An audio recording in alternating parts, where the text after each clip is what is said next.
Vamos lá. Bom, pessoal, eu não sei se vocês ouviram inicialmente a apresentação, de qualquer forma, para a gente não ter dúvida, vou me apresentar de novo e explicar um pouquinho da dinâmica do webinar, tá? Infelizmente, a gente não teve aí um retorno aí, se vocês estavam ouvindo bem. Desculpa pelo problema, mas vamos lá. Meu nome é André Gomes, sou arquiteto de cloud aqui na Activity. Junto comigo está o Rodolfo Ugolini, gerente de marketing da Microsoft, e juntos nós vamos discorrer sobre o tema, que é migrar seu RP SAP na nuvem, tá bom? Deixa eu explicar rapidinho qual é a dinâmica. Nós vamos discorrer sobre o tema. No final, fica aberto para vocês fazerem perguntas e esclarecer dúvidas, tá bom? Vai ser dividido em duas partes. O Rodolfo vai falar um pouco sobre as principais características da Microsoft do Windows Azure, e eu vou falar um pouco aí do processo de como que a Activity conduz aí todo um processo de migração junto à nossa plataforma. Ok? Rodolfo, você está me ouvindo? Quer tentar aí seguir com a apresentação? Vou deixar aqui. Legal. O modo de apresentação. Vamos lá, então. Bom, pessoal, boa tarde, obrigado aí pela presença de vocês, virtual, né? Meu nome é Rodolfo, eu sou o gerente de produto do Azure aqui no Brasil. Sou responsável por toda a parte de estratégia, definição de produtos de Azure aqui no Brasil, acompanhamento de casos, eventos, enfim. Toda a parte de estratégia de Azure, sou responsável aqui no Brasil. Fiquem à vontade aí para colocar perguntas aí no chat. A gente responde até o final, né? Então a ideia é a gente passar pelos slides e depois abrir para perguntas, mas se quiser ir colocando perguntas no chat, fiquem à vontade. Bom, o contraponto para uma estrutura de nuvem é a nossa infraestrutura tradicional, né? Então a gente sabe que na infraestrutura tradicional a gente é sempre pressionado para fazer mais com menos. Os orçamentos da área de tecnologia constantemente estão sendo reduzidos, né? A cada ano a gente recebe a incumbência de reduzir custo e otimizar a infraestrutura, e ao mesmo tempo a gente tem que manter todos os sistemas funcionando e continuar trabalhando para que a empresa inove constantemente e lance novos serviços e novos produtos. A nuvem é a única infraestrutura que possibilita entregar uma demanda, uma capacidade que se acomode à demanda de acordo com o tempo e de forma instantânea, né? Então, por exemplo, com ambientes onde você tem comportamento de se ligar e desligar aquele ambiente, por exemplo, ambientes de teste, ambientes de homologação, ambientes onde você tem picos de demanda imprevisíveis, né? Por exemplo, um acesso repentino a um determinado aplicativo, a um determinado website, picos de demanda previsível, onde a gente, por exemplo, tem processamento de algum tipo de cálculo, algum tipo de análise de dados que a gente está querendo fazer, ou um crescimento rápido, mais imprevisível, onde a gente tem que acompanhar esse crescimento de demanda ao longo do tempo, sem ter a certeza de se isso vai dobrar, triplicar, quintuplicar, deduplicar de tamanho. Do lado esquerdo aqui, então, está a representação dessa acomodação que a nuvem permite fazer de capacidade de acordo com a demanda. Do lado direito, a gente vê a questão de custo. A parte em cinza escuro representa o nosso custo fixo, se estivéssemos rodando isso com um ambiente onde tem um custo já fixo e previsível, né? Esse custo fixo, invariavelmente, a gente vai estimar ele pelo pico da demanda. E aí é onde a nuvem é mais barata que o ambiente tradicional. A nuvem permite que a gente estime o nosso custo pelo mínimo necessário para acomodar uma determinada demanda. E a gente só vai pagar mais no momento em que tiver picos de demanda. E é essa área cinza onde está a real economia da nuvem. Não é que ela é mais barata se a gente comparar uma VM na nuvem custa metade do que uma VM no ambiente on-premise. Essa conta não funciona. Tá? O ambiente de nuvem é um ambiente onde você vai compartilhar recursos e você tira proveito de poder devolver capacidade para o pool. Na hora que você devolve essa capacidade, é onde você começa realmente a economizar, porque você está gastando zero, né? E não tem economia maior que essa. Então, para ambientes onde você tem uma demanda variável e imprevisível, a nuvem é absolutamente imbatível. Né? Para ambientes onde você tem uma demanda variável e previsível, você consegue programar o seu ambiente de infraestrutura para só estar com toda a capacidade no momento em que você precisar dela. E para ambientes onde você tem usos bem definidos, né, o ambiente liga-desliga ali, é onde você tem uma economia muito grande na nuvem, porque, por exemplo, o ambiente de disaster recovery, você pode criar ele numa outra região e deixar esse ambiente só com uma chama piloto lá ligada e ativar esse ambiente só no momento em que for necessário. Você vai manter somente os recursos necessários para fazer uma replicação de dados, por exemplo. A gente encomendou um estudo com o Forrester, né? Esse estudo está disponível na internet, é só procurar por Total Economic Impact of Microsoft IaaS, e vocês vão encontrar. Esse estudo ele é bastante denso, e ele mostra que a economia em cada uma dessas dimensões aí da infraestrutura. Então, a eliminação de custos de construção de um data center, de manutenção de um data center de 73%, custos de terceirização, então, no caso de fazer um colocation e eu terceirizar os custos de mão de obra para esse colocation, a economia aí varia bastante em função do tipo de contrato que você pode ter, mas começa em 33% e vai até 85%. Eu consigo uma melhoria adicional pela maior capacidade de automação que a nuvem oferece, e aí eu posso também conseguir receita adicional por poder colocar no ar projetos que antes ficariam engavetados. Então, a nuvem reduz o custo de oportunidade, ela reduz o risco da gente experimentar novos projetos, e a gente também pode ir atrás de novos clientes e maiores clientes, porque a gente vai ter atrás da gente uma infraestrutura que é gigantesca, e vamos poder fazer uso dessa infraestrutura quando for necessário. Então, qual que é essa infraestrutura? Então, uma vez que você assina o Azure e começa a usar, você vai ter acesso a 58 regiões ao redor do mundo. São mais de 100 data centers e milhões de servidores à sua disposição. Essa infraestrutura ela está interligada por uma rede de backbones da Microsoft, tá? Que daria para ir voltar para a Lua 3 vezes, mais de 3 vezes, só em backbone que a própria Microsoft tem, o que a gente chama de fibra apagada, né? Não é internet. Então, todos os data centers da Microsoft são interligados por uma rede privada. Então, uma vez que você está dentro dessa estrutura, você pode trocar dados entre região sem expor esses dados para a internet. E com uma capacidade de transmissão de dados absurda. Tudo isso daí com um cobertor de segurança, né, que faz uso das práticas aí, comprovadas da indústria. Tá? Então, desde biometria para acesso, acesso controlado, um ponto único de acesso, verificação de antecedentes de todos os funcionários. Isso tudo é atestado por uma série de certificações e também documentos, né, de auditoria que vocês têm acesso. Então, a Microsoft hoje tem o maior número de certificações dos grandes provedores de nuvem, e também ela vai atrás de certificações bem específicas, tá, por países.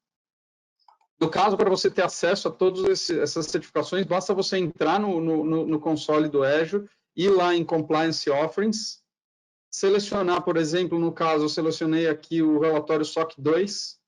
Esse relatório, você tem acesso a ele de forma não editada pela Microsoft, ele vem direto da fonte do auditor. Nesse caso dessa versão específica, esse relatório é atualizado a cada 3 meses. Então, a cada 3 meses, todos os data centers do Azure são auditados. No caso do SOC 2, passa por infraestrutura, software, pessoas, procedimentos e dados. Tá? Então, por exemplo, o auditor foi lá e comprovou que os dados do cliente são replicados pelo menos 3 vezes em 3 domínios de falha separados. O que significa isso? Tem 3 cópias dos dados em 3 hacks diferentes, vamos dizer assim. E nenhum desses dados é acessado de forma direta por nenhum funcionário da Microsoft. Isso é acessado somente pelo cliente, e o cliente tem a capacidade de liberar acesso no caso do suporte, por exemplo, precisar fazer algum tipo de apoio. Tá legal? Então, toda essa infraestrutura, todas essas práticas que eu coloquei para vocês, isso é comprovado e vocês têm acesso a todos os relatórios de auditoria. No caso do SOC 2 especificamente, vocês podem usar esse relatório como se fosse o relatório do data center de vocês. Então, pensem só quanto custaria fazer uma auditoria de data center, o quanto que vocês já estão economizando. Esse relatório ele é gratuito, você pode baixar ele e usar ele para buscar qualquer certificação. Todos os data centers, eles usam o que tem de mais avançado em termos de eficiência. Então, esse é um exemplo da geração 4 do Azure. A gente está indo já para a geração 6. Né? O pessoal conhece bastante, é bem icônico esse design que usa containers, né? para a expansão de data center. A gente está sempre expandindo capacidade. Então, a cada 2, 3 meses, a gente está sempre adicionando mais capacidade.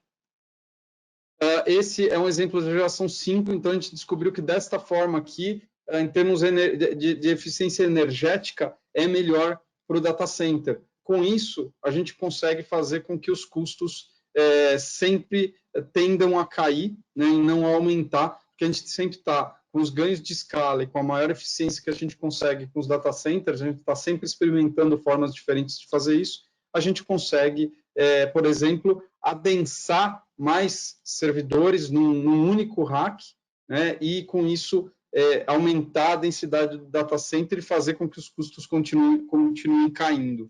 Tá? A Microsoft, com isso, conseguiu aí esse é um estudo feito por encomenda da Microsoft pela WSP, que é uma empresa especializada na parte de eficiência ambiental, e eles conseguiram comprovar que a nuvem é 93% mais eficiente do ponto de vista de energia e 98% mais eficiente do ponto de vista de carbono. Ou seja, ao usar a infraestrutura da Microsoft ao invés de uma infraestrutura tradicional, você vai estar também contribuindo para um menor impacto ambiental. E na linha de inovação, a Microsoft buscando cada vez mais eficiência energética e redução de custos e inovação constante, a gente desenvolveu o projeto NATIC. A gente está na 2ª geração desse projeto. Basicamente, o que a gente tem aí é um cluster do Azure inteiro, tá? Que mais ou menos a gente tem aí 40.000 CPUs rodando, submerso. Isso daí está no Mar da Escócia. Vocês podem acessar Project NATIC, procurar por mais informações. E a gente está na 2ª iteração porque se comprovou que existe ganhos de eficiência e é um caminho promissor. A Microsoft está fazendo isso porque mais de 60% da população vive na área costeira. Então, faz sentido a gente colocar o processamento de dados mais próximo de onde as pessoas estão, porque questões de latência, etc.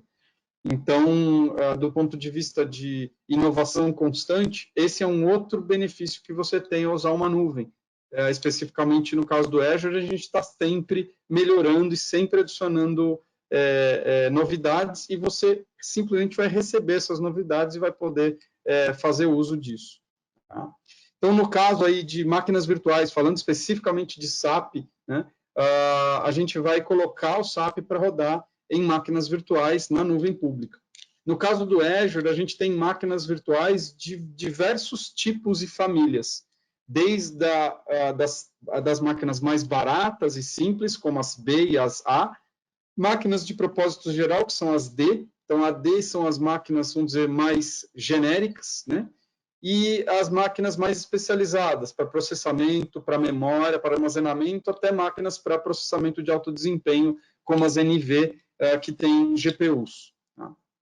Especificamente para a SAP, em termos de máquina virtual, a gente tem as D e as M. Tá?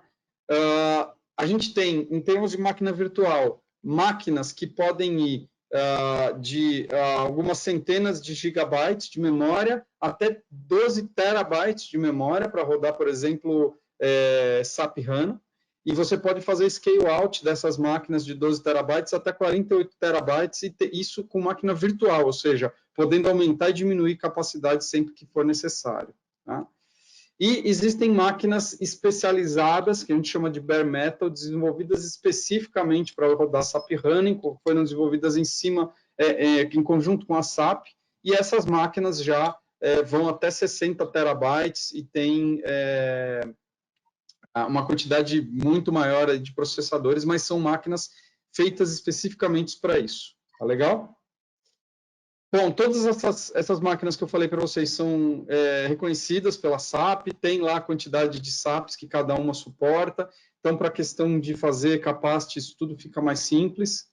E apenas lembrando que nós não estamos falando aqui só, quando a gente fala de Microsoft e SAP, a gente está falando de outras soluções que vocês vão poder se beneficiar. Então, se você já é usuário do Office 365, por exemplo, você usar o Azure, a integração que existe entre as duas nuvens já vai te possibilitar uma série de benefícios com Active Directory, integração mais fácil, você poder integrar o SAP com o Outlook e rodando no Azure, tudo isso fica muito mais simples. Você pode contratar, por exemplo, o Express Route para melhorar a performance, diminuir a latência, aumentar a segurança ainda mais da tua instalação, e se beneficiar tanto do lado do Office quanto do lado da infraestrutura SAP. E também na parte de Power BI, você pode integrar conectores nativos para SAP HANA, fazer replicação de dados em real time para o SQL do Azure e extrair relatórios e outras coisas. Então, olhando a Microsoft como um todo, tem que dar um passo atrás e olhar essas outras soluções. Quais os principais benefícios que nossos clientes experimentam? Primeiro, ambiente de desenvolvimento de teste. É instantâneo você começar um projeto com SAP. Então, se você não tem SAP, começa com o Azure, independente de onde você decida rodar o teu SAP depois, começa na nuvem. Você já vai poder começar o projeto já. Né? Você começa o projeto, começa a fazer o ambiente de desenvolvimento, começa já a desenvolver, experimentar os benefícios lá do SAP, e enquanto você toma a decisão se vai rodar on-premise, se vai rodar na nuvem, se vai comprar, comprando vai demorar um tempo para fazer deploy e tudo mais.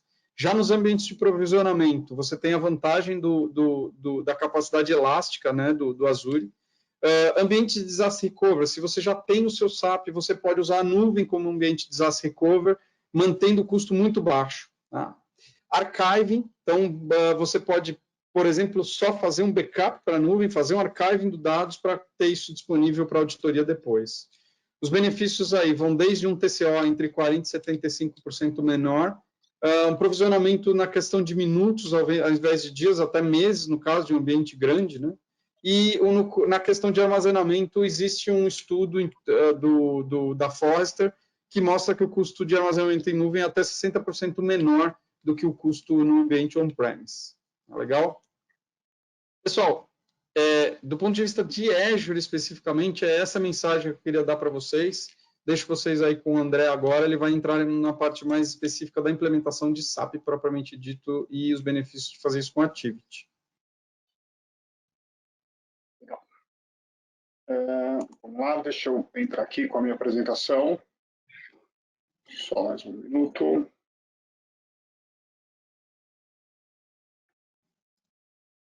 Legal. Perfeito. Você e a apresentação, então o pessoal também está vendo. Legal, perfeito. Então, deixa eu ver se eu consigo reduzir aqui a minha tela.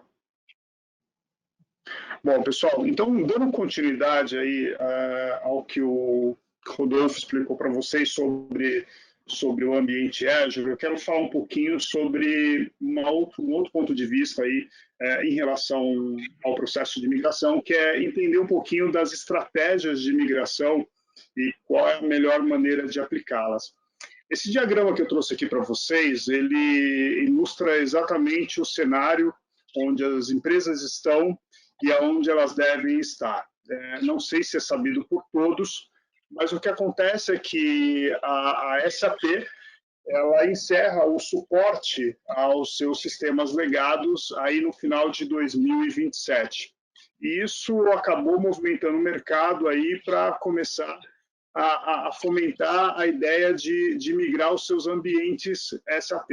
Então, assim, a questão de migrar o ambiente legado não é uma questão de se eu vou ou não, mas é de quando e como eu vou fazer isso. Então, esse diagrama ele traz exatamente essa visão, onde do meu lado esquerdo, né, eu tenho o nosso ambiente on-premise com os nossos sistemas aí constituído por sistemas operacionais e diversas versões de banco de dados que são suportados pela SAP.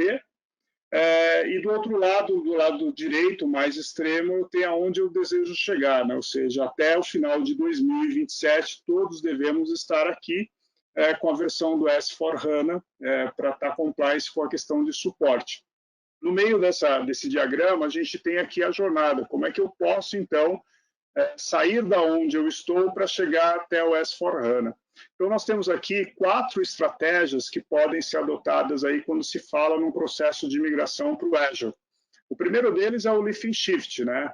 Onde eu tenho os meus sistemas legados rodando on-premise, rodando local, e então esses sistemas que estão rodando no local, eu desejo levá-los para a nuvem da forma como eles estão, da forma, eu diria, mais com menos riscos, né, para a nuvem, sem grandes modificações, e dessa forma eu levaria para a nuvem. Né? O ganho que eu tenho aqui de fazer uma estratégia lift and shift, ou seja, levo os meus sistemas exatamente como eles são, ou seja, se está rodando no Windows, continua rodando no Windows, se está rodando no Linux, continua rodando no Linux, se meu banco de dados é SQL, vai continuar rodando SQL, só que eu levo tudo isso para a nuvem. E aí isso entra, fala, qual que é o ganho que eu tenho, André, fazendo isso? Como o próprio Rodolfo falou, dentro do ambiente de nuvem, eu tenho a condição de elasticidade,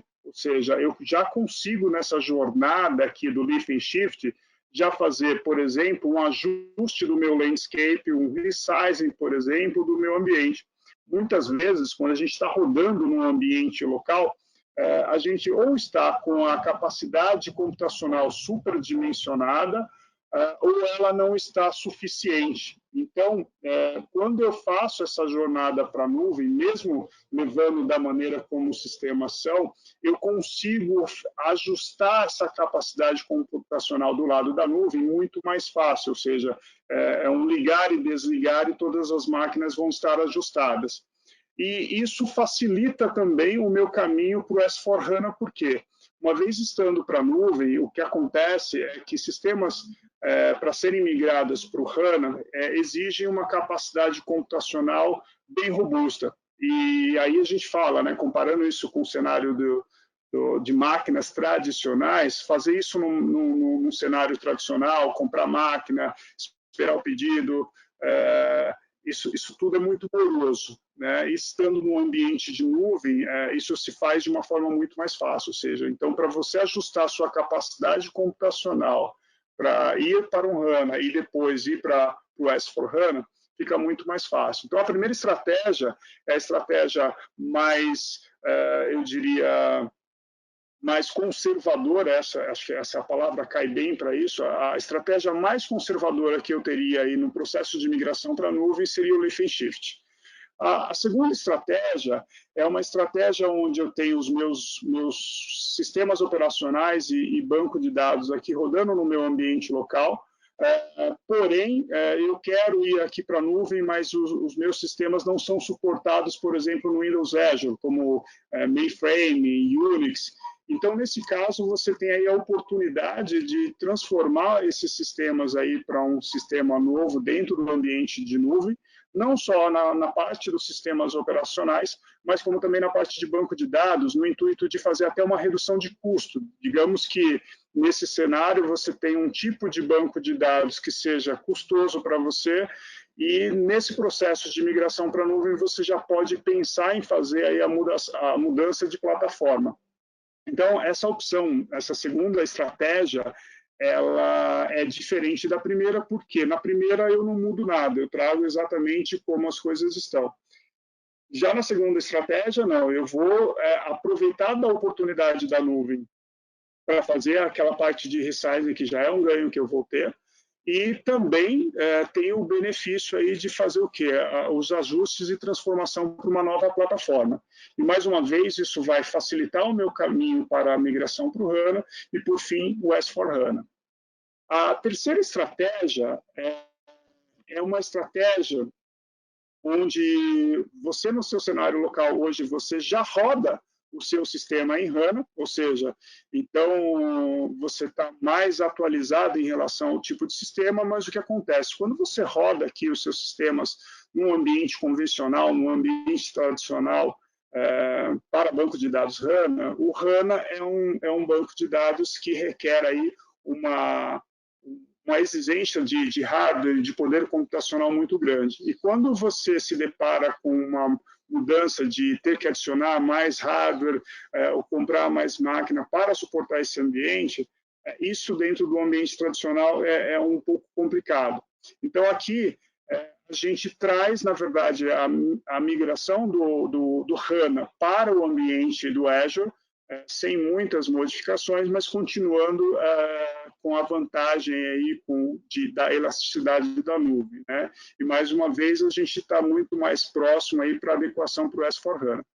E, por fim, o cenário onde o cliente já está rodando o S4HANA, mas aí deseja usar essa estratégia do Greenfield, que é fazer uma implantação do S4HANA do zero, com o intuito de fazer consolidações e com o intuito de tirar proveito, né, das ferramentas, do ecossistema de ferramentas existentes na nuvem, para integrar junto ao seu sistema.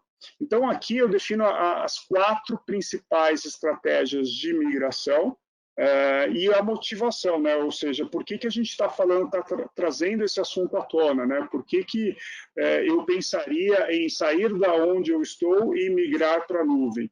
Então, a motivação é essa, o suporte vai acabar, e isso o mercado vê aí como uma oportunidade de vocês repensarem a forma como vocês estão utilizando o seu SAP no seu ambiente local e talvez ganhar aí em termos de custo e economia dentro do ambiente do Azure. Outro ponto de atenção que eu coloco aqui, quando a gente fala no processo de migração, é entender o esforço de adequação na migração para o ambiente SAP.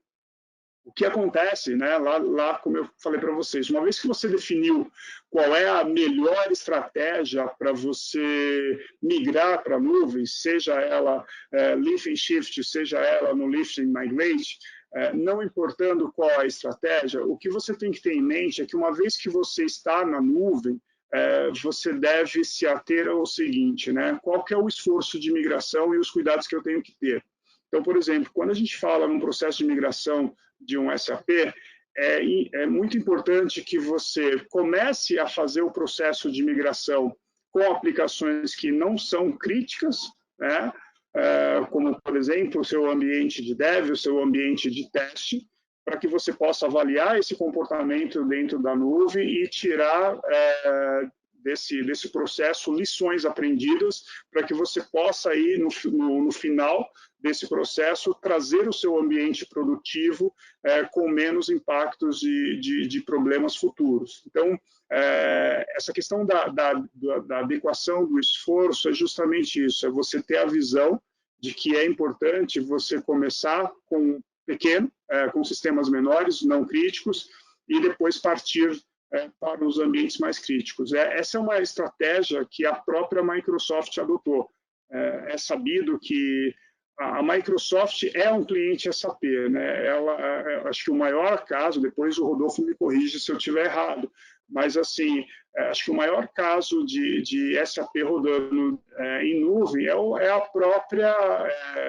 próprio SAP da Microsoft, ou seja, a SAP a Microsoft ela é cliente da SAP e roda todo o seu ecossistema SAP dentro da nuvem.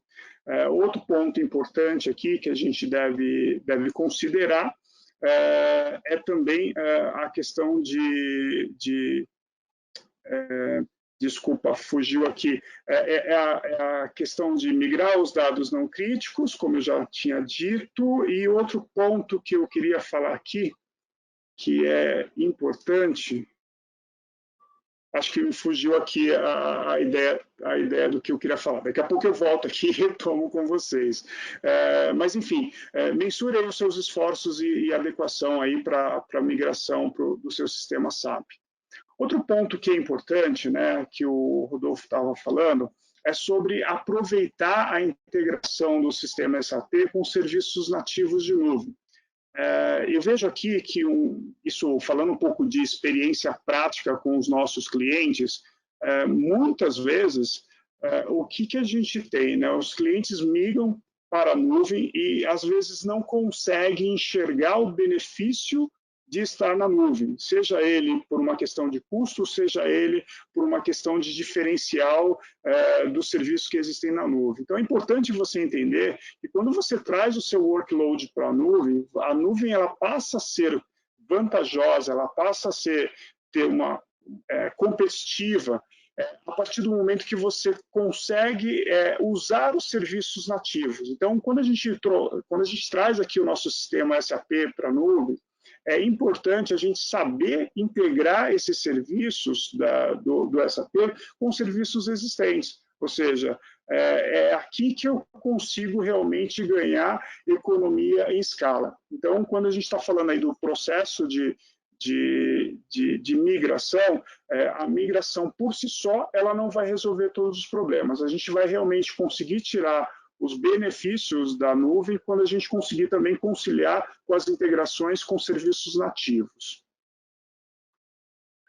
Aqui é só um exemplo prático do que eu estou falando, né? Quando eu falo integrar um serviço SAP com serviço nativo de nuvem, qual é o exemplo prático que eu poderia dar para vocês e de fácil entendimento?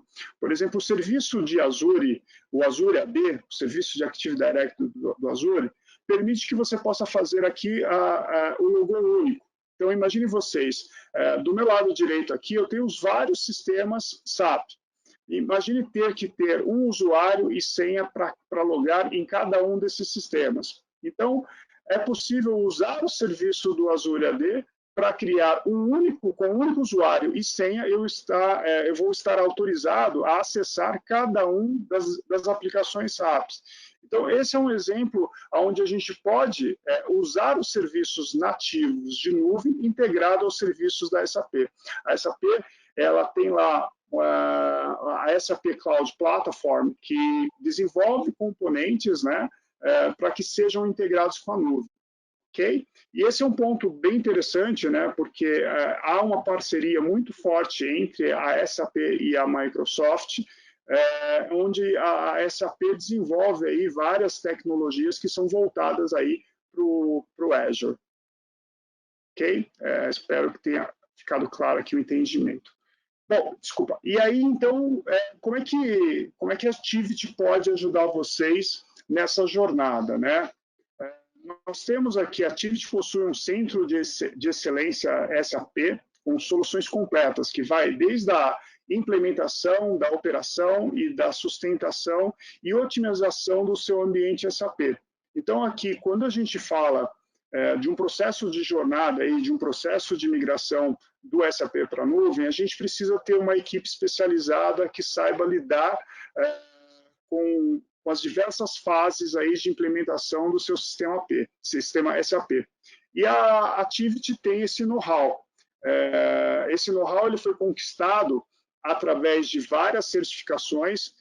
Se a gente for traduzir isso em números, para vocês terem ideia, a gente está falando aí, são mais de 600 profissionais SAP, são mais de 60 clientes em HANA, são cerca de 160 mil usuários suportados, são mais de 10 milhões de SAPs gerenciados. Então, assim, os números falam por si só aqui, né? Ou seja, nós estamos mais do que gabaritados aí para atender soluções SAP em nuvem. A nossa abordagem e cobertura dos nossos serviços, ela se dá através de 3 divisões, tá? A migração, a execução e a transformação. No pilar de migração, nós usamos aí a metodologia do CAF, ou seja, nós usamos as melhores práticas aí no processo de migração, desde a avaliação do ambiente, fazer o assessment do ambiente para entender o que o cliente tem hoje rodando em casa e como é que a gente vai ajudar ele a levar isso para a nuvem. A gente tem a figura do Professional Service, que é o especialista em entender o processo de migração do cliente, ou seja, o Professional Service ele age em dois papéis, né, em duas funções, tanto do processo de migração, como especialista de migração, mas também como provedor de projetos de nuvem específicos para o cliente. E para fazer isso, a gente tem todo um ferramental. Para sustentar a execução dos projetos em nuvem, a gente tem vários serviços que fazem essa sustentação. O nosso Cloud Managed Service é, por exemplo, o serviço que nos permite monitorar o seu sistema em nuvem. Então, ou seja, uma vez que você migrou o seu ambiente para uma nuvem, ele por si só ele vai funcionar, mas você precisa que alguém esteja olhando. Eu brinco que, fazendo uma analogia, é como ter um carro, um ótimo carro, mas se você não fizer as devidas manutenções, o que vai acontecer no final, ele vai acabar quebrando. Eu acho que não é muito diferente aqui quando a gente fala em cloud, ou seja, uma vez que eu levo o meu ambiente para a nuvem, achar que ele por si só vai funcionar bem e eu não preciso fazer mais nada é um erro. Então, ou seja, para que o seu ambiente funcione adequadamente, a gente tem que ter aí pessoas especializadas monitorando e olhando o seu sistema. Isso tanto no nível de infraestrutura quanto no nível de aplicação, quando a gente fala do Application Managed Service. Outra figura importante aí nesse processo de manter, né, o seu sistema rodando dentro do ambiente cloud é a figura do TAM, do Continuous Improvement. O TAM, o Technical Account Manager, é uma figura muito importante dentro desse cenário, por quê? O papel dele é o seguinte, como eu falei, imagina que você esteja rodando dentro do ambiente de nuvem, mas, como eu disse, a nuvem por si só ela não resolve os problemas. Eu preciso ter uma pessoa especialista olhando sobre novos serviços, sobre novas oportunidades de como melhorar o ambiente. Então, o PAM é a figura que me dá o apoio para olhar o ambiente, sugerir, não só sugerir, mas avaliar se é passivo ou não de uso de recursos da nuvem. Então, é uma figura muito importante. Então, ou seja, mais uma vez eu reforço, né? Quando nós estamos com o nosso ambiente rodando em nuvem, ele por si só não funciona sozinho. A gente precisa ter todo um aparato, tanto de pessoas quanto de ferramentas, para que as coisas aconteçam. Outro ponto forte aqui no nosso processo de cobertura da nuvem é a automação. Na automação, a gente fala do nosso IAC, da infraestrutura como código, ou seja, nós conseguimos fazer todo o processo de disponibilização de recursos computacionais através de uma programação, ou seja, ao invés de eu, por exemplo, subir uma máquina virtual, clicando no menu interativo, criar máquina, lançar máquina, eu não faço isso de forma manual. Na verdade, eu tenho um script para a criação dessa máquina e a manutenção e o versionamento é muito mais fácil e muito mais seguro. Então, a automação se dá através de ferramentas como Terraform e, entre outras, Ansible. A gente tem um portfólio de ferramentas bem grande. As nossas operações também são monitoradas com inteligência artificial, quando a gente fala do AIOps aí, a gente usa dos recursos de inteligência artificial para monitoramento das nossas operações e tirar insights a partir disso. Outro item que eu gostaria de destacar aqui é o FinOps, o nosso serviço aí de gerência financeira da nuvem, ou seja, mais uma vez, né, sendo redundante, quando a gente está num ambiente de nuvem, ela não funciona sozinha. A gente precisa aí de vários de várias ferramentais para deixar funcionando. O FinOps é a figura que vai olhar para a nuvem com um aspecto financeiro, ou seja, para monitorar os meus custos, analisar por que no final do mês eu tive um custo a mais daquilo do que era esperado ou do mês anterior, o que aconteceu durante esse processo, ou mesmo agir como advisor, no sentido de, olha, precisamos mudar tal serviço porque é mais barato usando um serviço nativo, uma plataforma ou um serviço de SaaS na nuvem. Então, a nossa execução ela é sustentada por todos esses serviços, né? E depois, por fim, a gente tem a parte de transformação, né? Que envolve mudança cultural, mudança de processo. A gente trabalha muito fortemente na questão da modernização das aplicações, ou seja, olhar aquela estratégia que nós fizemos do Lift and Shift, por exemplo, de trazer exatamente como as aplicações são, sem nenhuma modificação. Porém, a gente sabe que para tirar proveito da nuvem, a gente tem que ter alguma adaptação. Por exemplo, eu tinha um sistema monolítico e agora eu quero usar microserviços. Nós apoiamos os nossos clientes aí nesse processo de transformação, ou seja, o ambiente do nosso cliente, quando está rodando em nuvem, a gente está olhando com um olhar mais clínico para saber aí o que a gente pode tirar proveito num processo de transformação. Então, é assim que a gente consegue dar a maior abrangência de cobertura aí para todos os serviços que são suportados na nuvem. Ok? Bom, nós somos o parceiro ideal para desenhar e implementar todo o ciclo de transformação digital da sua empresa. Então, desde a otimização de processo, desde a transformação da cadeia de valor e da disrupção do modelo de negócio. Eu não vou falar para vocês aqui, ferramenta por ferramenta, como é que a gente traduz isso, porque isso está muito voltado ao que eu expliquei no slide anterior. Mas é para vocês saberem que a gente consegue suportar desde do seu negócio tradicional em nuvem, aqui do lado esquerdo, a um processo de negócio digital, ou seja, a gente consegue, fim a fim, trabalhar aí com otimizações e de processos de transformações do seu negócio na nuvem. E aí eu acho que aqui eu consigo mostrar para vocês um pouquinho do que é Activity, como a Activity pode te ajudar em relação a esse processo de transformação.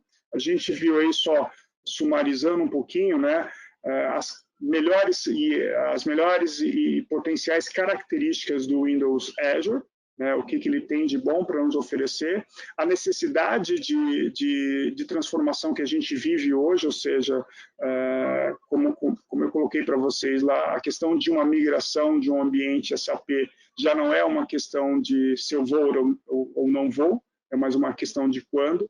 E para que vocês possam fazer essa jornada, é ideal que vocês tenham aí o apoio de uma equipe especializada que saiba lidar com esse tipo de projeto. Ok? Fica aí aberto para vocês tirarem dúvidas.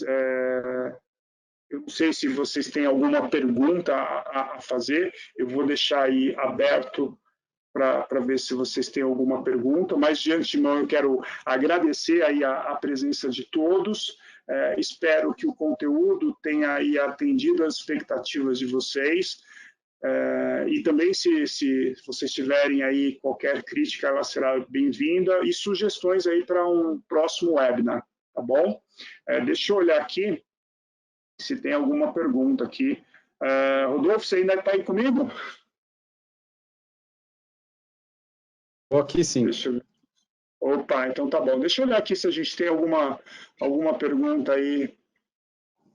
Deixa eu ver aqui. Boa. Bom, quando não tem pergunta eu me preocupo, né? Ou o pessoal entendeu tudo e a gente conseguiu dar bem o recado, ou não entendeu nada, né? Eu prefiro ficar com a primeira opção. Espero que todos tenham entendido tudo. Gabriela, eu não estou visualizando perguntas, você está visualizando aí só para saber? Não, sem perguntas por enquanto. Acho que podemos finalizar. bom, então, mais uma vez eu agradeço a presença de todos. Rodolfo, agradeço aí a sua ajuda, o seu apoio aí na apresentação e exposição aí da visão do Azure. Muito obrigado aí pela disponibilidade do seu tempo e agradeço a todos aí que assistiram o webinar e espero encontrar vocês aí no próximo webinar, tá bom? Rodolfo, quer falar alguma coisa para encerrar também? Só agradecer a oportunidade, obrigado pelo convite e contem comigo para os próximos. Pessoal, obrigado por terem participado e vamos em frente. Meninos, pingou uma pergunta aqui do Ricardo De Rose, se vocês quiserem. Vamos lá. Qual é a pergunta? Eu não estou vendo a pergunta. Também não.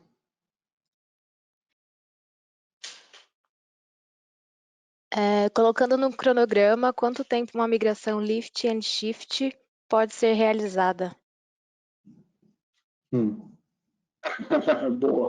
Bom, eu vou tentar responder assim, e a maneira como eu vou responder, talvez o pessoal fale, pô, isso é bem típico da área de TI, né? Mas depende, tá? Depende do tamanho desse workload, depende, assim, a migração lift and shift, ela é a migração que ela vamos dizer assim, ela seria mais fácil de ser feita porque ela não requer modificações. Mas a questão do fator de tempo tá muito relacionado ao tamanho do ambiente.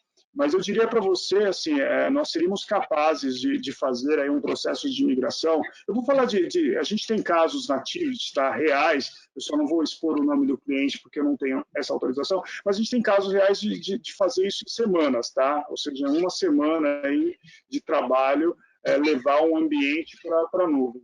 Mas isso, The Rose, depende muito do ambiente, depende muito do tamanho desse ambiente, tá bom? Mas obrigado pela pergunta.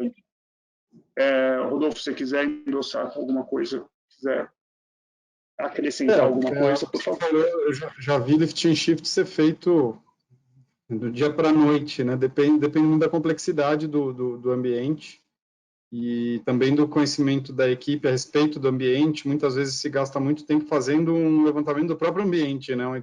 É mais tempo entendendo o ambiente existente e desenhando a migração do que executando a migração propriamente dita. Então, varia muito. E lift and shift é algo que hoje, com essas instâncias grandes que eu comentei, com as funcionalidades do Azure de infraestrutura, vamos dizer, mais tradicional, né, storage, VM, rede, está cada vez mais fácil fazer lift and shift. É verdade, não, eu estou de pleno acordo aí. Gabriela, sabe me dizer se tem mais alguma outra pergunta? Eu não sei porquê, mas eu não estou conseguindo visualizar, tá? Temos mais uma do Rogério Bardella. Ele gostaria de saber como que seria feito o backup. Legal. Você quer entrar nessa? Você quer responder essa, Rodolfo? Pode mandar bala. Bom, a Microsoft, ela, até como diferencial de outros providers, ela tem uma solução própria de backup, que é o Azure Backup. O Azure Backup, ele atende em quase todos os requisitos. Eu tenho muitos casos aqui dentro da Activity, onde, quando eu tenho cenários, né, baseados em Azure, eu nem preciso, por exemplo, usar uma ferramenta de terceiro de backup. A própria Azure Backup supre as necessidades, né? É claro que se você está falando de backup por backup, é uma situação. Se você está falando backup num contexto de DR, já é outra, porque aí a gente fala aí numa condição diferenciada aí de quanto tempo de RTO, a gente fala de variáveis, né, de RPO e RTO, mas assim, a solução mais usual que atende aí a muitos cenários aí é a própria ferramenta nativa aí, que é o Azure Backup.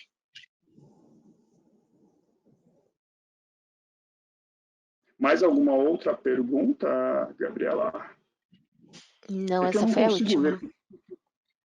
Legal, bacana.